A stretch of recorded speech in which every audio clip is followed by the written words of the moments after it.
Annette, how are you? Amy, I'm pretty fantastic. I just found out I get to buy a makey for each of the 20 schools I serve. Woohoo! That is awesome. I'm like tap dancing. Special ed in Montana is going to be flipped on its side. I'm so excited. That is so fantastic. I am so glad to hear that. What a way to start the day. I know. Yeah, won't the kids be excited? Oh. They will. They will. I mean, we were all excited about it. I can only imagine how excited the kids will be about it, right? All right, looks like we still have some people trickling in. We'll wait just a minute and we'll get started right at the hour. It's because I like to cram a lot in my sessions and sometimes I run out of a time a little bit.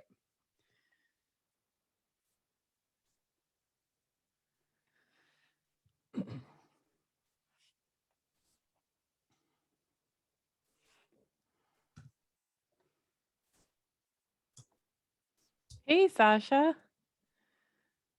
Morning. How are you? Doing well. How about yourself? Doing well. It's good to see you here again this year. Yeah, likewise. How have you been? Pretty good. Pretty good. You know, surviving the the year, really. We've been like, everyone's been kind of sharing their stories of either being a teacher or mostly of being a teacher during the pandemic. And my story that I share with people is that I left higher ed last year and I moved to the corporate side of things and I had a work from home job. So I thought, well, I'll opt my kids into virtual school to lower, I can do that. I can lower the numbers. That was like the single worst experience of my life. I cannot even imagine what it must have been like to be a teacher in a classroom, but like to have them home while I worked all day I hope we never do this ever again in our lifetime.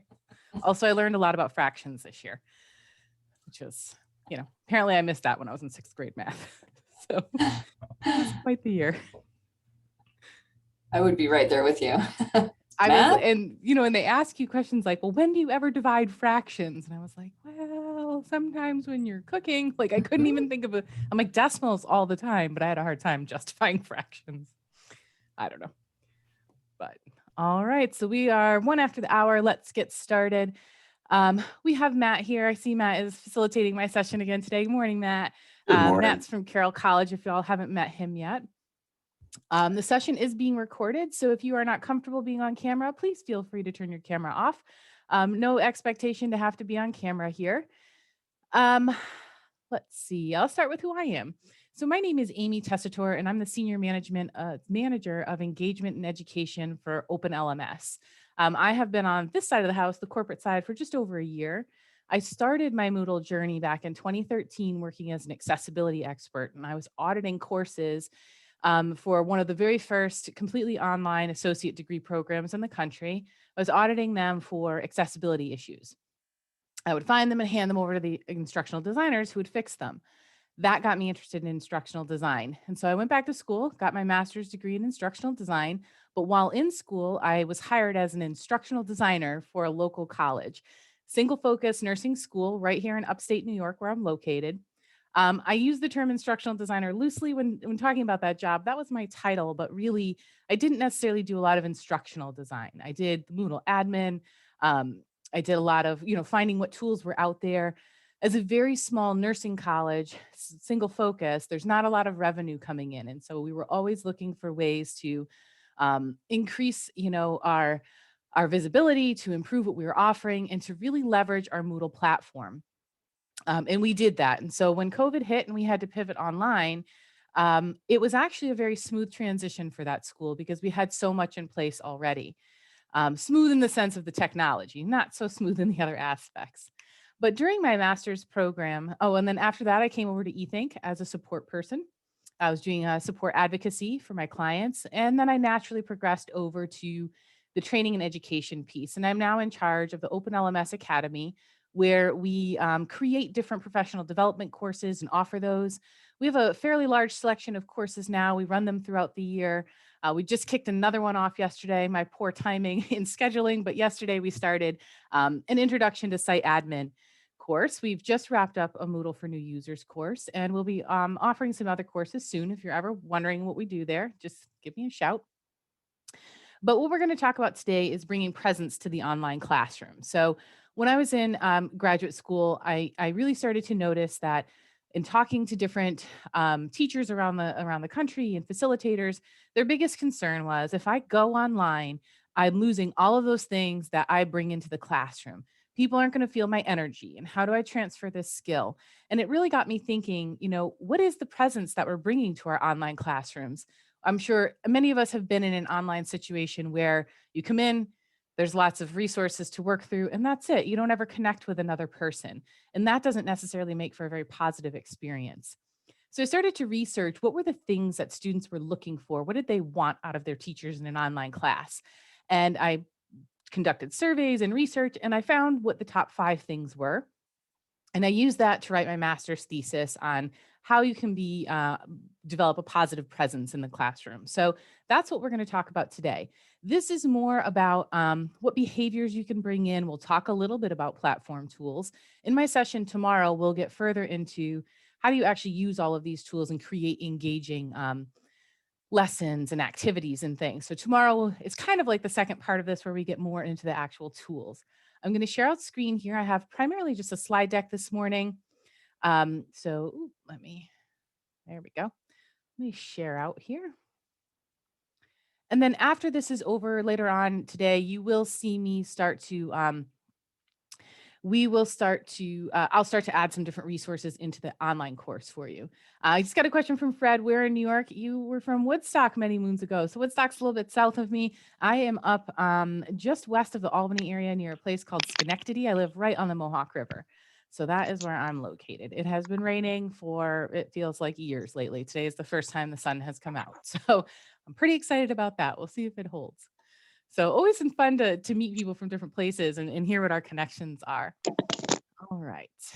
So let's get started here. All right. So the first thing we need to remember is that in teaching, and most of us already know this as we're meeting and teaching with people, that no significant learning occurs without a significant relationship. And that relationship needs to be either to the content, the concepts, the achievement, or the person who's teaching. And I think probably for most of us, you can think back on your entire career being a student in any capacity and think of a teacher who impacted you either positively or negatively.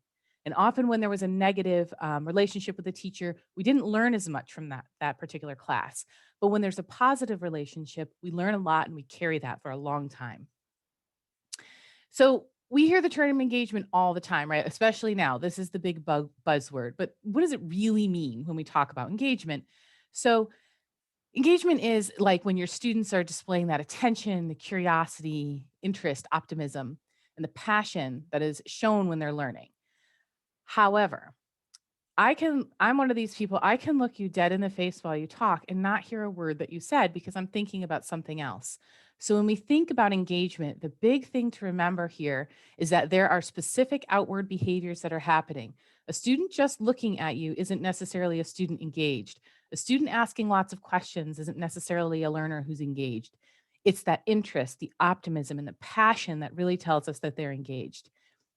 And it's often said, there's lots of research that says that when students are engaged and they feel very connected to what's happening in that classroom, whether they're physically in the classroom or virtually, they will perform at a higher level than they would if they were not feeling engaged. So this brings us to the point of presence, right? So I told you we were going to talk about positive presence. So presence is that sense of being there. It's all of the things you bring. It's that minute that you're someplace and someone walks in the room and you just feel it. You feel that energy. That's your presence. And we all have presence. We all bring it different places we go. Some days our presence is good. Some days we've had a bad morning and we walk in and you just know that negative energy and feeling is coming with you. When we talk in terms of the online classroom, we need to bring telepresence, which is the sense of being together, even though we're not together, and social presence, which is the student and teacher feel like they're together, like they're able to socialize. We need to bring those together to bring the overall sense of presence. This this conference is great because I have been to the MtMoot 5 times in person and 2 times virtually. And while it breaks my heart to not be there in person, I still feel incredibly connected as if we are truly all there together, learning together. There is a high degree of presence in this particular conference. So presence in the online classroom means that the students and the teachers feel together like they're in a solid, safe, productive learning environment, regardless of where they are from a geographical standpoint, regardless of their synchronicity. So we don't all have to be here at the exact same time, but they feel like they are there together. They are in this together. When we talk about engagement versus presence, when students are engaged, you might see them posting in those discussion forums. The instructor responds, students get the work done. They may ask you to repeat what you've said. We think these are questions. They are not always questions. One thing to know if you've got that student who's asking you to repeat what you've said, or, can you clarify that? That could be a number of things. They could truly be engaged and want to hear what you have to say. They could be completely disengaged and have missed what you said, or they're seeking that connection from you. They don't feel connected, and so they're reaching out with these questions because it's the only way that as a learner, we know how to get attention from the teacher. So just keep in mind that lots of questions can actually mean lots of different things. When we're present, the discussions show a depth of understanding. And I know that you know what I mean. You have the, yeah, I agree. I think that you're on the right track. And someone adds one other thing to a forum. That's engaged. They read it. They're adding something. When there's a depth of understanding, we start to see the inner workings of how our learners are thinking, how they're processing what's happening, and how they're furthering each other's quest for knowledge. The instructor also has to be present. This isn't just about the students. This is as much about us as it is them. The instructor has to provide consistent and meaningful replies to be present. And this gets hard, right? Like you have a discussion forum out there. Everyone's pretty much saying the same thing. You start to run out of things to say. But if you're providing some consistent and meaningful replies, something that feels individualized to that learner, they feel your presence. When it comes to questions, the learner in a situation where both the learner and teacher are present is asking you a different type of question. They're asking questions that continue the conversation, further the learning, help them to get more information, more facts, more clarification in a way that you can tell they're going to start to apply that. And when there's presence, both the student and teacher feel like they're working together. Sometimes when we are teaching, we feel like we're doing all the work. And sometimes students, and having been really a lifelong student at this point, I have been in situations where I felt like I was doing all of the work and the teacher wasn't doing as much for me. And so that's a big question. And Sabine said, would those be considered more divergent questions? Yes, absolutely. And so these are the big differences between presence and engagement here. So why does that presence matter? Now, I'll explain the slide, but the truth is you already know because you have been in this situation. You've been either at home or work or somewhere, and that positive presence that someone brings makes all the difference for you. But when we have developed that positive presence in a classroom, our students feel like you're present and that gives them a reason to attend class. Sometimes there's things that we really look forward to going to just because of someone else who's there.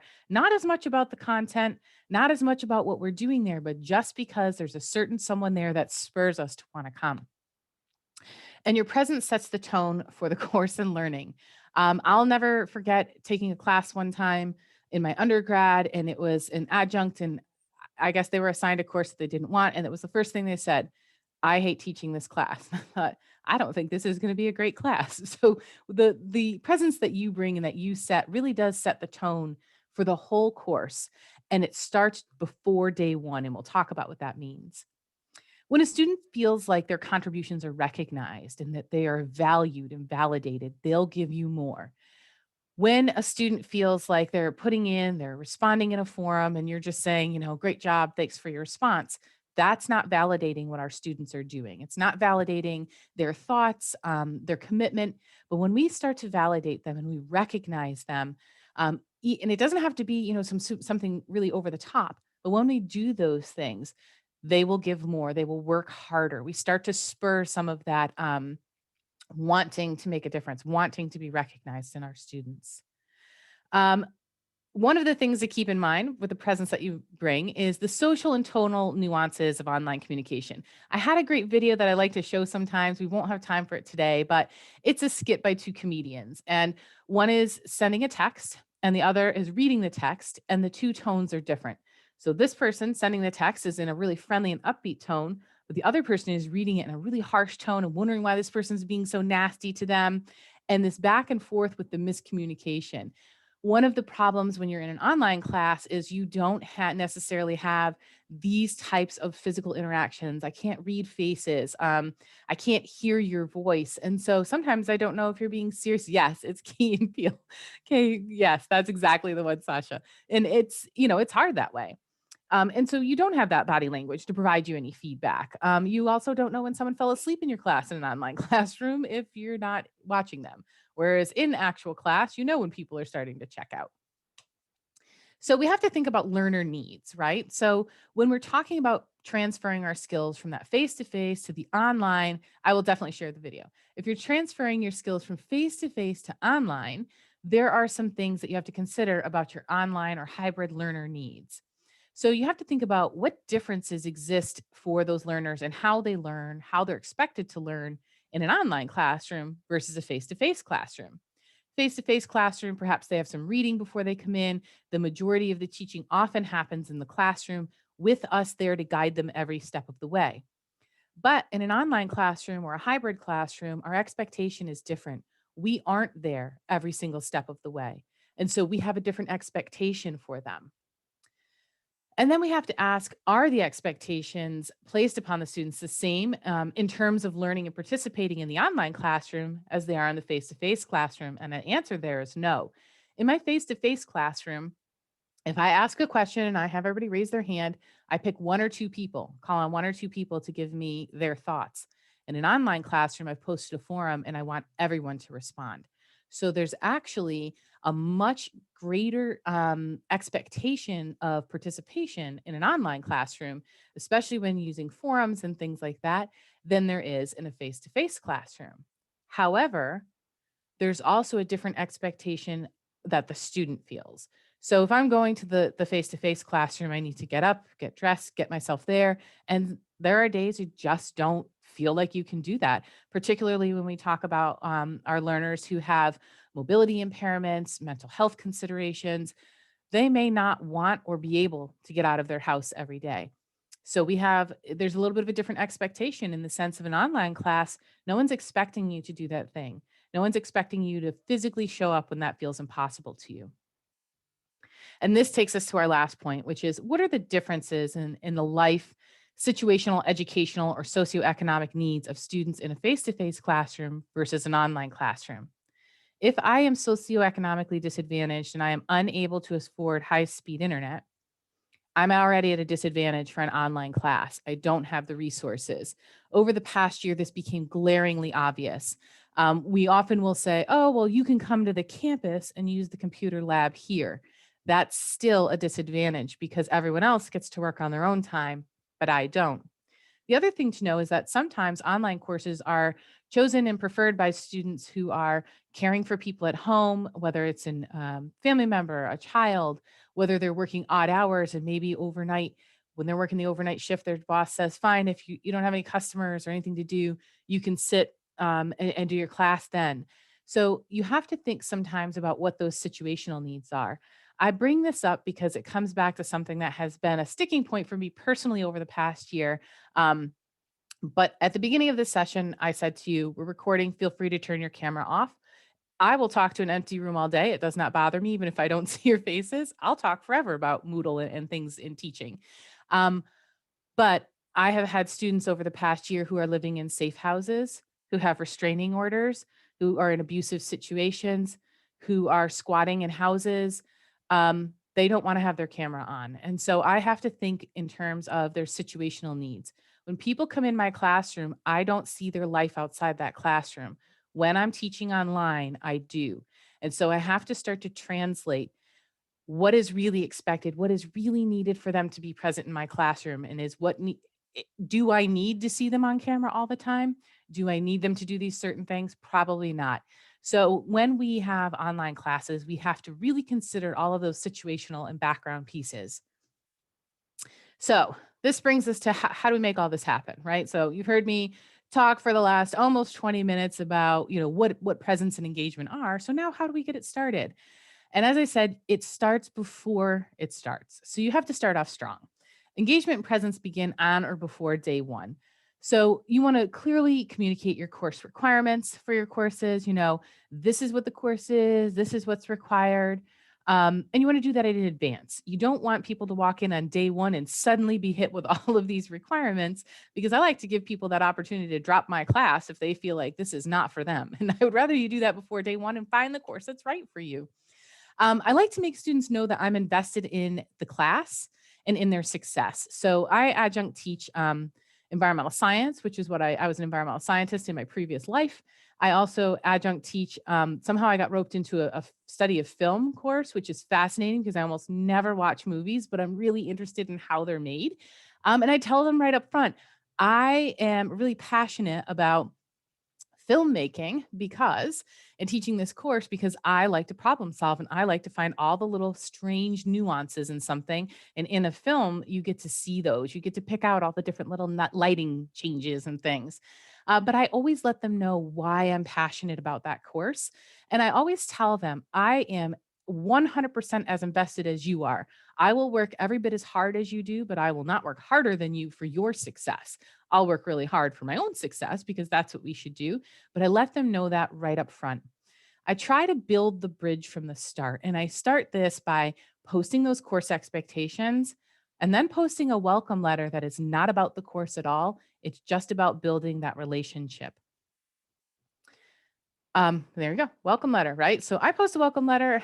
You can use a forum, a page, or a captioned video for your welcome letter. I like to do the video because I want people to feel like there's actually a human being behind the course. I have taken courses where someone emails me, but I'm not entirely sure that anyone teaches my class. I give them a little intro to who I am, some of my background, tell them why I like to teach the course, tell them what I'm looking forward to. Sometimes I give a very clear and concise rundown of the course, but often I'll leave that in my course expectations. I kind of tell them where to get started. Sometimes I like to share a little bit about me, like, what is like my weird thing? I love to hoard soap for some reason. I go to Marshall's and buy out the soap like nobody's business. I don't know why, but everybody's got their thing, right? Maybe you love shoes. Maybe you buy lots of jeans. I also have those. I always tell people like, I'll never get mad at somebody for a t-shirt collection. I have a huge one. So I try to get out there and make them feel like I'm human. In my welcome letter, I'm also always disc golf. Everybody's got their thing, right? I always talk in my welcome letter too about the fact that we are all humans first, and that my expectation is that people will always put their personal, physical, and mental health ahead of anything else. If anything comes up in the course, I want them to be able to come to me and not feel like they need to justify something. I just want them to say, listen, I've got some stuff going on in life. Here's what's going on. Okay, let's make a plan. So I make sure that I establish that open door policy right up front. I also will, in the first day of class, that people come to your first day of class, it's literally like you drop them in a brand new city and you're like, have fun, figure it out. There's no map. You've never been here, but you're just going to figure it out. That makes me crazy. While I'm adventurous and I'll figure the city out, not everyone is able to cope with that very well. So on day one, I try to make sure that I post a welcome and walkthrough video. And so sometimes I'll do this, I make sure it's there for when the course opens, but I walk them through where to find things and what the general course structure is. I tell them what the most important information to know is. Before you come to day one, read this, and then you'll find day one stuff here. I show and tell them. I don't just say, all right, go to week one. I show and tell them what to do. I like to do a screencast so that they're seeing the course from their perspective. I switch my role over to student, so I view it exactly like they see it. I go through where to find course announcements, grade book, because everybody wants to know their grades. Like even on day one when we haven't done any grades yet, that's the first thing people want to know. Where are my grades? I talk about the layout of the course. I am a big fan of doing a top-down design where I begin with the learning objectives at top, and every single thing that comes, each builds on the previous. So things are lined up in the order I hope people will complete it in. And I do the same thing every week because I don't want to drop them off in San Francisco this week. And then next week in week 2, they're in New York City and everything's like a brand new, layout. And now they have to learn it all again. I also, in my walkthrough, tell them where to find the first week's assignments, reading, and lessons. They can always come back to that video if they need it, but it's there. You can do this in one long screencast style video, or my favorite, the Moodle book, is probably one of my favorite tools. I'll put a book, a getting started book, and each page will be a short walkthrough video for each of these topics. That way, if they forgot, like, I just want to find grades and I don't want to watch your 10-minute video again, they can just go to the grades piece and look for it. The other thing you can do is if you're using YouTube, you can actually put in markers and mark chapters in your YouTube video. So I can put a marker where gradebook starts and they can just scroll across the bottom, hover, and they'll find gradebook, click it, and it'll take them right to the start of that in the YouTube video. So that's ways that I break things down to make it easier for people to come back to that information. All right, syllabus design. I wish Marty, my friend Marty from MtMoot was here. Marty has the best t-shirt and the teacher says it's in the syllabus. And I always said every year when I teach, I'm going to get this shirt and wear it in the first video because it is always in the syllabus. But how you design your syllabus makes a big difference in whether or not anyone's going to find that. I don't know if Hart is here, but Hart has made, Hart Wilson, if you don't know her, if she is here on this one, she has made the most incredible syllabi in the past, showing like an infographic syllabus. And you can click on that and still get to like the full syllabus in the background, but she pulls out the most important stuff and puts it on an infographic right up front. So consider making something more interactive. Your syllabus design is going to be really important. And so you need to determine what's to be emphasized. I taught a course as an adjunct, and I have never in my life seen so much stuff. And I mean, I have, because in my previous job, we had a 60-page syllabus when I started, but we fixed that. But there's so much stuff in there, and there was all this highlighting, and I thought I would never know what's important in here. So focus on what's important, break things down. Again, back to that Moodle book, one of the best tools for creating a syllabus because each part can have a chapter. You don't have to try and scroll through and find things. It's easily divided up. You can also create an interactive syllabus using the H5P interactive book, which I love. It's one of my favorite things out there right now. If you're not familiar with that, check out h5p.org and look up the example for the interactive book. The one thing I'll say about their example and some that I have seen, the pages are very long. I like to keep mine shorter so that people don't have to scroll down too far. But interactive book allows me to put text and images with interactions on them. I can even have my syllabus quiz right in the syllabus where people are answering questions as they go through, which is super cool. Or an infographic. I'm a big fan of infographics. I think they're pretty cool. One thing about infographics, though, is that they are not accessible. So if you are using an infographic syllabus, you either need to create a companion to that infographic that explains everything, or make sure that your learners can easily click to navigate over to the full book syllabus or whatever you're using somewhere else. All right, course requirements, everybody's favorite. The syllabus is a contract, folks. So that's what I tell people up front. This syllabus is a contract between you and I. I have signed the syllabus. I expect you to print out the signature page, or I put it in an assignment, sign it and upload it, because we are making an agreement here. The agreement is I will do these things. I will post grades in this time frame. I will keep you informed of changes. I will show up every single week ready to teach you with content prepared and to help you reach the learning objectives. These are the things that you're required to do here. These are your responsibility. So I let them know it's a contract between us. Often that syllabus tends to become punitive, right? I do love that it's in the syllabus shirt. However, I don't want my syllabus to be punitive. I want my syllabus to tell my students, you have to do this whole course. I want my syllabus to tell my learners, we are doing this course. We are on this journey together. In my syllabus, I include the really important things. If I have an attendance policy and what the expectations are related to that, my grading policies, including any late penalties, make that clear. That is literally the most confusing thing in every syllabus we go to, is you try to figure out. One of the things that happens with late penalties is if something's 1 day late. Okay, well, like if it was due at 11:55, is it 1 day late if I turn it in at 11:59 the next day? Get super clear.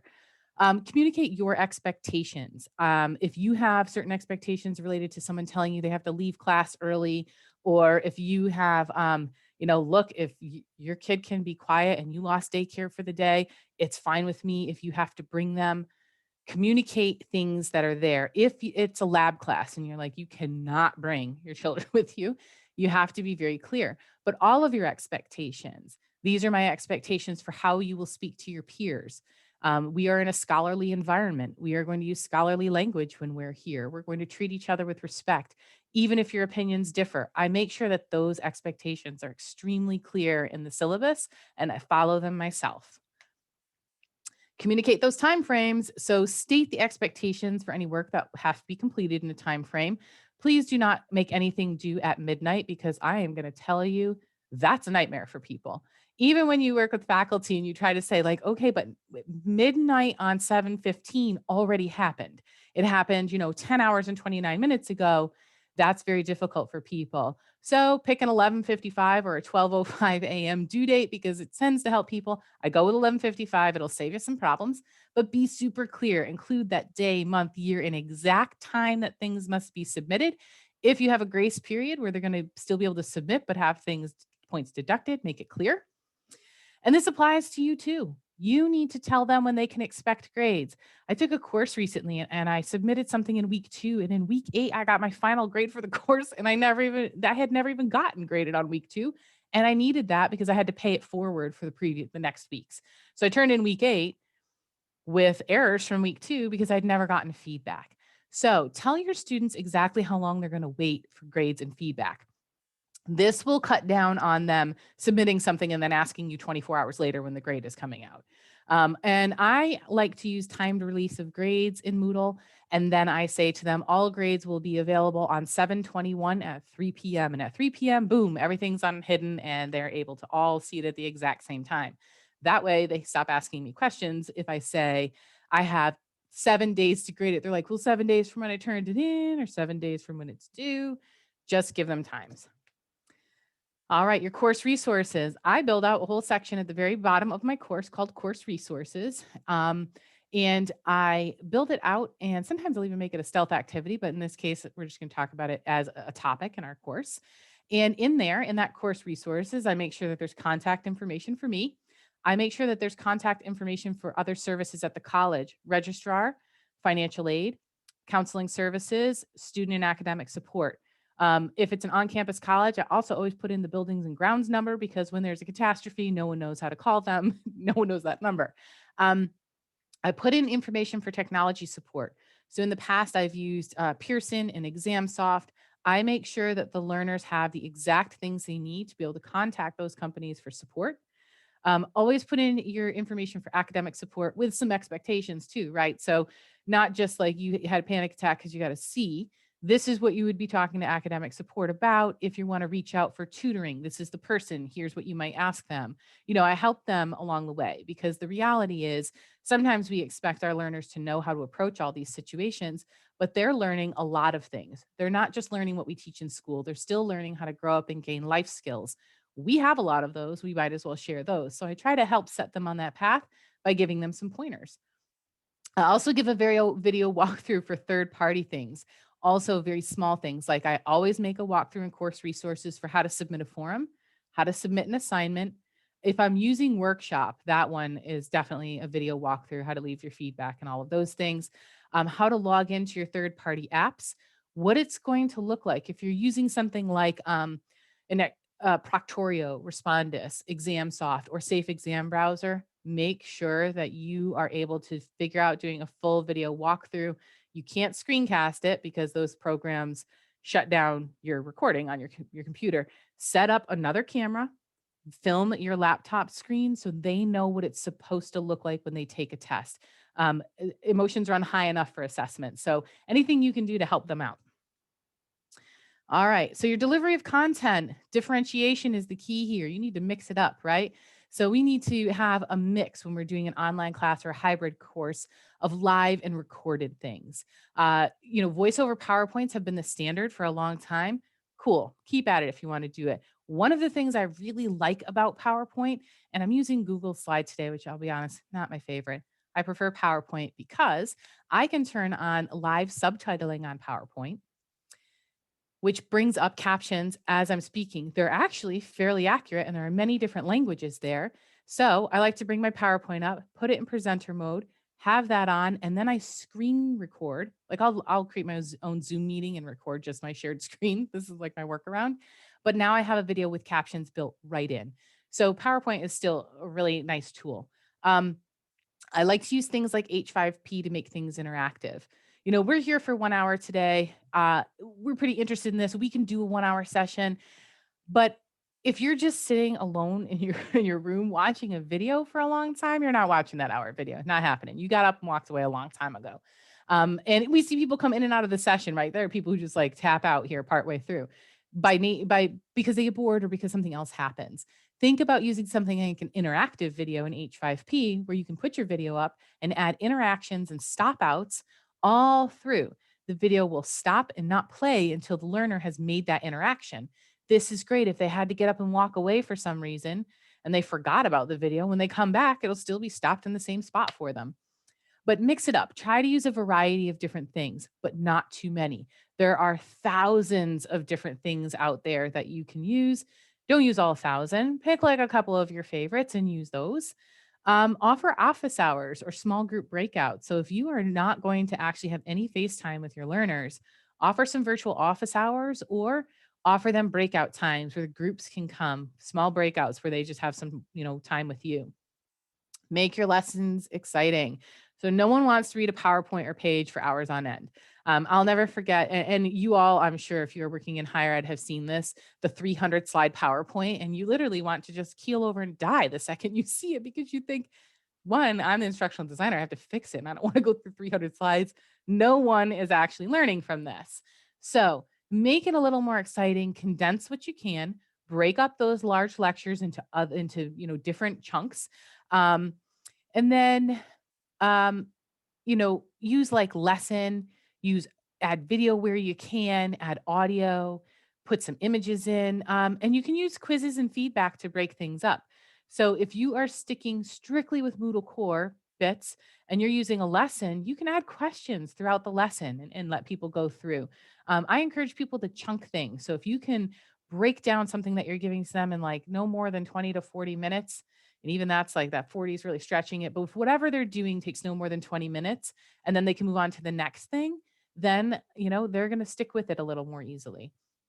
There's other things there about using like restrict access based off of activity completion to start to create a flow. So they can't jump around. They have to kind of follow your path, but lots of tools there.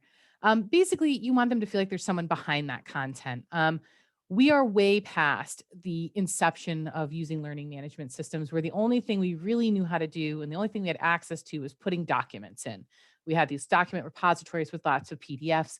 Now we have all of these other tools. So we've built this great content. We have this content.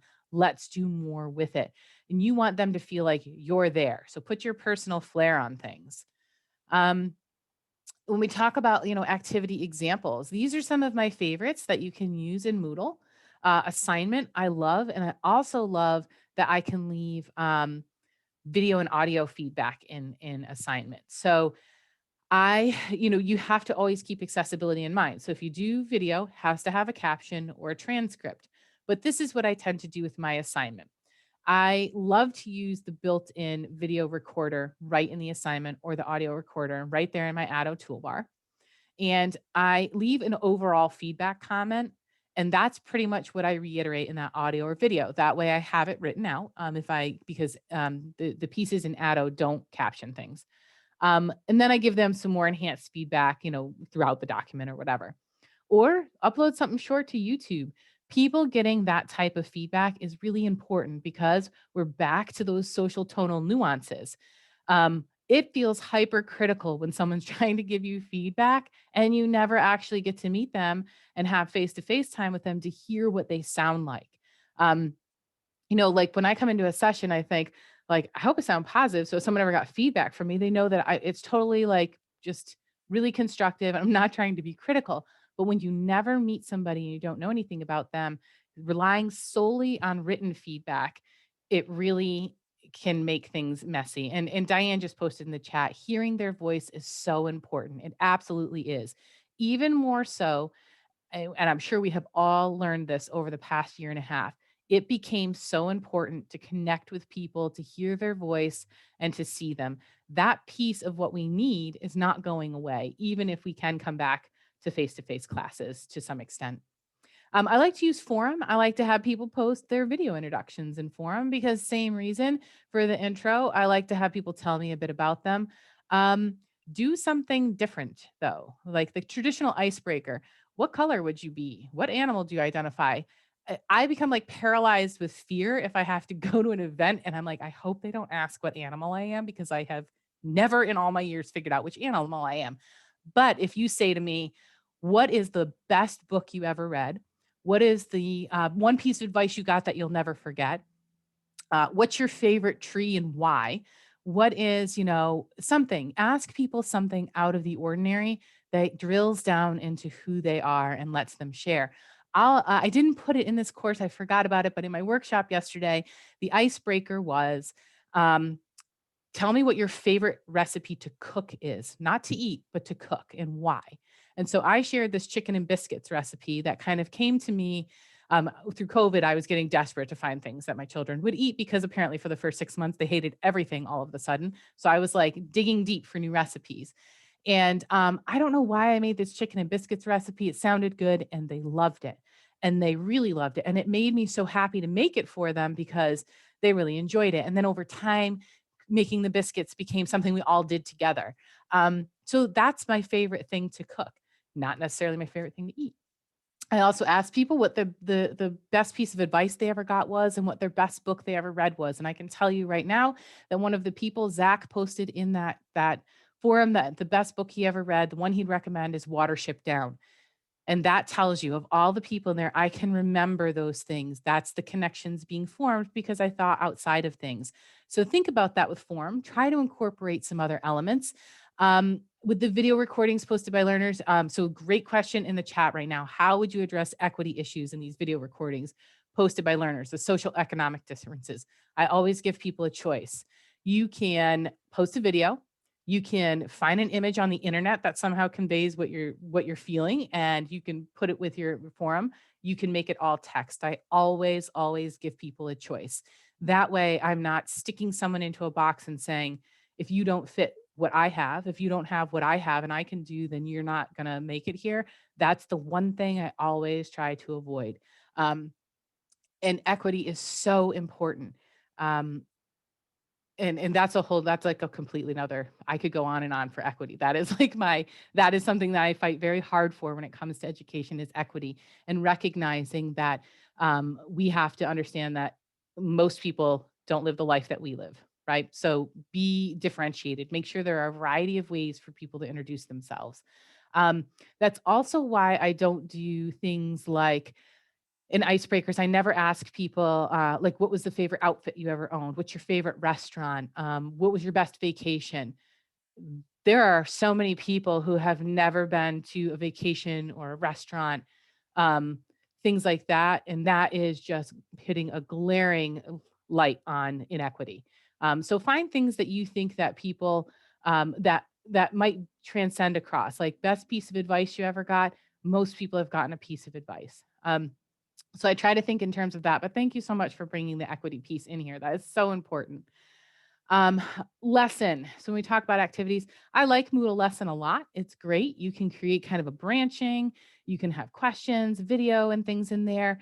Really nice. The one thing about lesson that I think is something to remember is that you can't really dress it up as much, right? So you can't put as much as far as images and things in there like you can with like H5P. You can create with H5P, you can create interactions for passive resources. So things that were once passive learning can now become more interactive. You can kind of jazz them up a little. One of the things I love about H5P is dialogue cards. And one of the reasons I love dialogue cards is because I have two children. And every year I get this laundry list of flashcards that I need to buy for them. And they never come home in one deck. So I can't reuse them from year to year. And it's extremely frustrating for me. And every year I think about the fact that the supply list is over $100 for each child. And that can become very difficult for people, right? Dialogue cards, I can actually make those flashcards. They're electronic. No one has to buy anything. People can access them whenever they want. If they don't have a parent at home who's able to work through them with them, That's okay because I can add audio to them as well. So when we're talking about sight words and things like this, I can add all of these elements. So now I'm able to provide a learning experience for people no matter how much money they have to buy, resources, or regardless of who's able to help them through things at home. It's one of the things I like a lot about H5P is being able to add in all of these extra elements of interaction mean that I can guide my learners along the way, even if I'm not right there with them. The quiz module in Moodle, lots of cool things there. I can even add an H5P in there. As you can tell, I'm an H5P enthusiast. But the other thing I like about quiz is the ability to leave great feedback. I can leave feedback on the individual answer choices, on the question as a whole, on the quiz as a whole. So I can create what feels like a very individualized learning experience with a quiz. Now, lots of people will say assessment is not the time to learn. I disagree. Assessment throughout the course is the time to learn. At the end, yes, we're all done learning now, in the sense that we're done learning in this classroom. You're not done learning.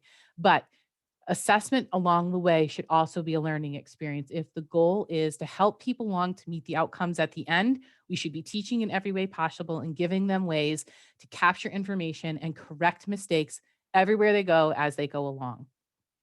And quiz is a great way to do that. And it helps to establish that presence because you're giving them so much of that feedback.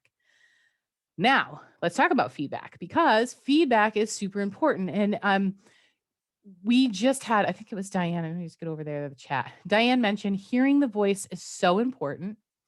It is, but and feedback is a big part of that. So when we create feedback. We need to directly address how the student performed in relation to the standard or the goal of the activity. So if I say to you, Katie, great job. Katie doesn't know what she did a great job on. She's like, well, which part, man? Like, I want to do it in the future, right? Okay. But I didn't give her anything meaningful. Feedback needs to be meaningful, whether the student met the standard or didn't. And it needs to be very specific. Be timely, right? This is my week 2 thing. Didn't help me that you corrected that in week 8. I had no feedback. But if I want you to be able to take that feedback to make these things formative, we need to be timely in that feedback. And there is a question here in the chat that says, how do you set up that the formative assessments are not weighted in the class grade or gradebook? I will answer that one at the end because that's a great question. I love unweighted items in my gradebook, and I'll tell you all about it at the end. Be meaningful. Okay, great job. Not meaningful. Katie, I love the way that you brought in this extra resource and shared it with us. I really think your choice of language is impactful. It's meaningful. It feels sincere when I tell Katie this versus great job, like fantastic. Like sometimes, you've all had jobs, right? Where someone's like, nice job. And you're like, nice job. I'm literally like here 24 hours a day. Like I could use a little more than that.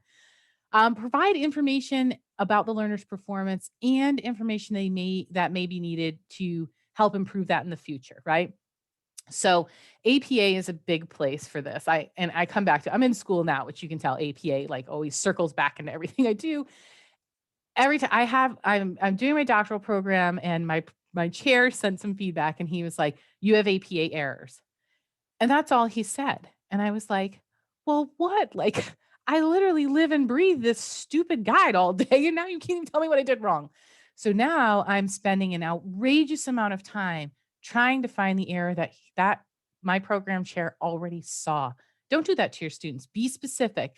Hey, Amy, in your book citation, you italicized this, but you needed to italicize that. Here's the link to the APA 7th edition. You followed 6th edition, which was actually the issue, but it took me forever to figure that out. Be very specific. And be specific about what they did well too. You did a wonderful job using this resource, whatever. So you always want what you say to them to help them to improve their performance in the future, but you're the teacher. So you need to help them. You need to give them the feedback in a way that they can use it. You don't want them to feel like you told them something and now they have to go and figure out what all that means and where to find it and how to do it. You already knew. Just share it with them. Keeping it to yourself doesn't help anybody. We don't need to be the keepers of the knowledge. We need to be the sharers of the knowledge. So assignment feedback here. Rubrics help keep expectations and grading clear. And while I do love a good rubric, probably the biggest drawback to rubric is that the point values in a rubric are hard and fast. 0 points, 2 points, 4 points, 6 points. Well, what if it was a 5 and I can't give you a 5 now? Right. So that's one of the things. In Moodle, it's awesome because you have grading guide, which allows you to create criterion like a rubric, but grade anywhere between 0 and the maximum for that criterion, including fractionated points. It's really decimals. Don't let my kids hear me say fractions. Feedback's key, but not just the overall feedback. You need to give it for each area of the assignment that they'll improve. I love to use feedback files for this. I download the student submission. I'll mark it up with very specific feedback about what's great, what could use improvement, and give them resources right on the document, upload it back up, give it to them, and they can walk away with that and use that anywhere they go. Even a perfect assignment needs feedback. You got to tell people what they did. Tell them what they could improve on with some specific examples or resources. Even if the assignment was a 100, that means that student is ready for more. Give them more, amp them up, tell them what the next step is, bring them up to that next level. And so your feedback types, video, audio, written, and file upload. Forum feedback, very similar. It is excruciating to have to comment on every forum post, right? It's really all the same stuff. So start to think about choosing your topics wisely. Make sure you pick things where people will answer it differently and not all the same thing. I recently saw a forum and the forum was a math problem and the response was how you solved it. And I was like, oh, that's 25 people who just did that the same way. Also, if you didn't do it right, now you're like flamed in front of the whole class. Terrible, terrible forum. Don't do things like that. Pick your topics wisely. Find ways for people to engage in deep conversation. Set criteria and stick to it. So if the criteria is you have to post 1 discussion and 2 responses, don't give people for points that they didn't do. Don't give them points for things they didn't do. If you want them to bring in certain resources, hold to it. Address issues privately. Don't do that publicly in the forum. If something needs to be addressed, take it private with the student. You do have the option of private replies in forums as well. That's one way to reply in context. Lead by example. I like to go in and post a forum every so often. I don't do it every week because students need to know that I'm not always in their business, but sometimes I like to go in and post a forum. Respond at regular intervals. Don't wait until the forum is closed to respond to people. Otherwise, what's the point, right? They're not seeing your feedback as they go. So now you have 30 people who all answered it the wrong way. That's not helpful. Give your responses along the way. Time that out. Pick certain times. Set it off. Block it off on your calendar. It's really the only way you're going to get through that. And then provide that meaningful feedback, rubric grading, or you have rubric, you actually have grading guide. You can also use simple direct grading or ratings in forums. So here's some feedback examples. And on the left, right, that's a lot of what we hear, but on the right is what's meaningful. So it's not just Sasha, nice post, you met the objectives. Sasha, you not only met the objectives, you exceeded them. Your examples provide very clear and appropriate support for your claim. So that's the piece that's very specific to Sasha. And then I agree with you that taking time to provide targeted feedback greatly improves it. Keep it up. And then I can say, if I want Naisha to expand more, I'm intrigued by your idea that feedback helps to establish presence, but I could use more. Tell me more about that. So find ways to help engage them through your responses. Self-sufficiency and respect for your students' time. Self-efficacy is really important for our students. In a self-effective state, that is when learning happens. And that means that our learners are self-sufficient. They can go grab more resources if they need them. This is a big universal design for learning principle as you get through, helping learners to help themselves. When people are self-effective, they feel invested, and that investment is reciprocated. Be respectful of student time because you want them to be respectful of yours. Do not email your students on Christmas Day or on, through Chinese New Year or through Lunar New Year or through any of these things that you know that your student might need time off for. Please stop emailing them and posting assignments over breaks from school. You don't want them to contact you. Don't do it to them. Also, think about how much time that what you're putting in there is going to take. Once you've built your course, you need to go through that whole course yourself. Did that course take you 20 hours a week for a 3-credit course? If it did, you need to fix that. So start to be respectful. We also don't want students to waste our time. Don't waste theirs with busy work. I see this. People feel like their online courses are not heavy enough and they start piling in busy work. Don't do that. Individual outreach, never underestimate the power of you reaching out directly to someone. They may not respond to you, but that's okay. We've all been there, right? People text you and you're just not in the space. to respond to them right then, but you appreciate that someone thought about you. And when you're able to, maybe you'll respond. Don't ever underestimate the power of your outreach, even if someone's not responding back to you. That is presence. That is showing that you care and you're invested both in their success in the course, but them as a human being. Set aside some time each week to connect with your learners. Again, if you don't start blocking out time on your calendar, that time gets eaten up and you quickly run out of time and you don't connect with them. You can email them, Moodle message them, set up an individual meeting. I recommend Zoom here for those individual meetings versus using like Big Blue Button. That's why that's here. And you can use the scheduler plugin for people to pick times to schedule to come meet with you. And you set up those specific times and you communicate those times and how people can sign up. So the impact of your positive presence and engagement in the course is that your students are more engaged. They feel you as the facilitator are truly invested in their learning, their success, and them as a person. And the students form meaningful relationships with each other, with you, and with the concepts and content of the course. This helps to further lifelong learning. All right, these are my references. So they're all here. I will post a copy of this PowerPoint directly in the course with some other resources for you. And then stop by my next session if you'd like. I'm giving that tomorrow at 11, so 11 to 11:50. And then I have my little shameless plug here for my academy that we do through OpenLS. But if you are looking for professional development options that are similar to these conferences, stop by. These are just an example of some of the different courses that we offer. And don't forget to stop by our virtual vendor booth. If you answer 3 questions, you get some Moot coin. So I'm going to come back and I'm going to answer that question. Sabine, am I saying your name correctly? Do you pronounce it Sabine? It's Sabina. Sabina. Okay, awesome. And I should have known that from last year. Okay, so Sabina, when I like to do formative assessments, I keep them graded because I want to see how people are doing. But in my grade book, I create a category right in the grade book. And I call that category unweighted items, and I set the weight to 0 on it. All of the grades still go in there, but it won't contribute at all to the overall course grade.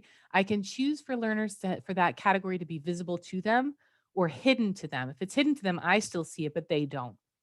And that's actually how I set that up. Let me see. So does that answer the question that you had there for? Yeah. That? Thank Awesome. you.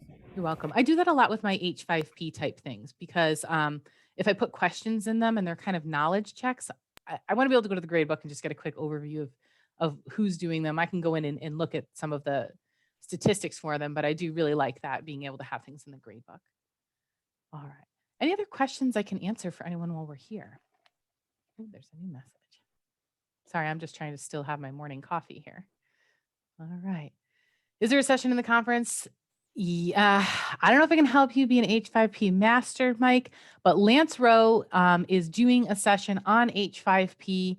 Let me see if I can find when it is. I think it's at 11. Is it 11? Awesome. So it's going to be, I'm trying to convert the time. So you have a couple hours for that one.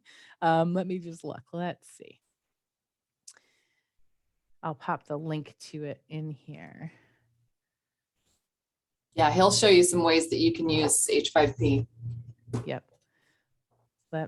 I'll actually put the link right into the chat for you here to the course so that you can enroll if you'd like. There you go. I'll be honest, I don't like to be salesy, but if you really are looking to become an H5P content creator expert, we do offer a course called H5P Creator. And what it is solely we have probably 15 to 20 different H5P activities. We walk you through what it is, when to use it, when you shouldn't use it, and step-by-step how to build each of those. Those courses are all facilitated with webinars. So if you're ever interested in like really getting like a facilitated course, that's one way to do it. There's also, Aaron, thank you. Let me send that to Maddie. Aaron just told me that my Moot coin piece expired last year. Don't be sorry. I'm in that quest this morning for Moot coins because I only have 25 and I can't figure out why I have so few, and I'm very upset about this. So that's okay. I will get in there, Aaron, and make sure that we fix that this morning. Right? I'm actively fixing it right Thanks. now. Well, there's as we Maddie right speak. there. I just Guys. noticed that it somehow locked last year during the Yeah. conference, and I don't know, but I'm fixing it as we speak. Thank you so much. This is Madison Zimmerman. She is our, Maddie, your title is Community Engagement Community Manager? Initiatives Manager. She is Community Initiatives Manager. Maddie and I are on a team together, and Maddie really works for us to do outreach and continually engage the community. So she is managing that course. So I'm so glad that she was here to fix that. Awesome. All right. So if there's any questions, I will hang out for just a couple of minutes, even if you need to want to stop the recording or anything, I can hang out a couple of minutes. Otherwise, message me through Moodle. Feel free to reach out and email me directly. Yeah, I will be around, and we're going to be loading some resources in this course. So please make sure that you stop back into the course area. Also, if you were not able to, if you're kind of new to Moodle, brand new to using it, yesterday I did a workshop, Moodle for new users. Check that out. I don't know if you can I think you can still register to get into the course.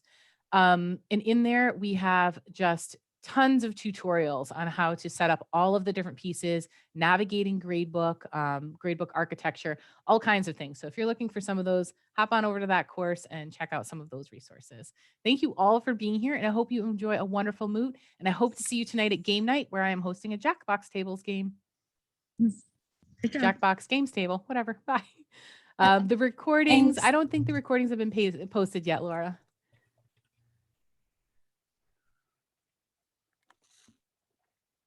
Thanks, Mike.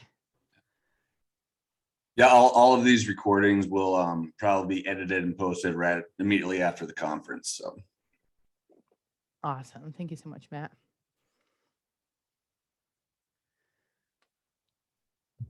Thanks, Alberto.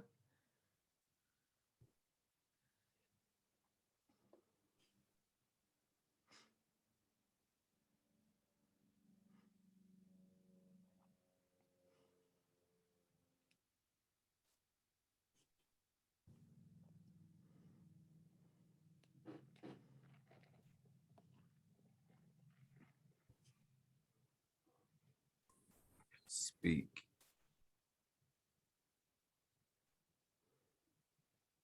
All right, everyone, we're going to close the session out now. Make sure to reach out to me here on the site if you need anything. Thanks for being here. Thanks so much, Amy. Thanks, Matt.